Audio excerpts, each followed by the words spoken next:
Nabatahan sa mga dagat na sakop ng Pilipinas ang dalawang research vessel ng China na nagsasagawa ng illegal umanong marine scientific research. Ang isa, ni-radio challenge ng Philippine Coast Guard para palayuin sa Pag-asa Island. May unang balita si Chino Gaston.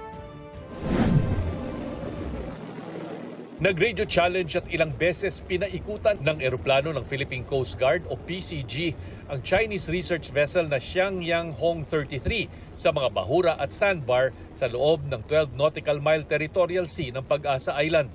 Sabado pa ng umaga, namataan ng Chinese research vessel gamit ang dark vessel detection technology ng Canada.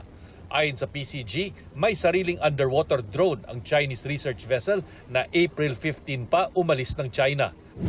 Paikot-ikot lang umano ito sa Exclusive Economic Zone o EEZ ng iba't ibang bansa sa South China Sea.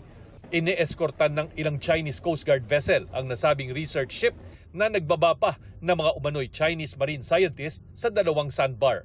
Pero nang i-radio challenge ng PCG, agad namang umalis ang research vessel at lumayo ng Pag-asa Island.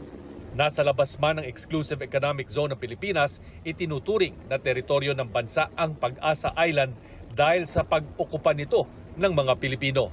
Nakita natin na yung Chinese research vessel, when the aircraft arrived in Pag-asa, it was still conducting its own illegal marine scientific research, and then eventually it left.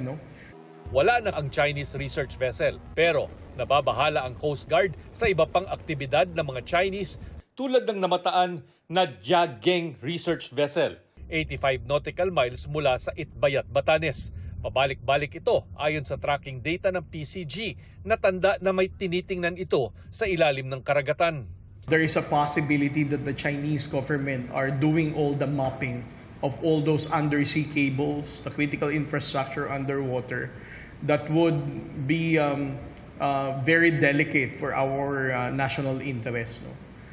Secondly, there is also a chance that they are doing deep seabed mapping also for military purpose. Sa isang social media post noong May 3, kinumpirma ng Chinese Embassy na nagsasagawa nga ng marine scientific research ang Jiageng sa pagitan ng Taiwan at Batanes. Ang iba pang research vessel nito nagsasagawa umano ng scientific mission sa bahagi ng South China Sea na sakop umano ng China alinsunod sa international law. Ito ang unang balita. Chino Gaston, GMA News.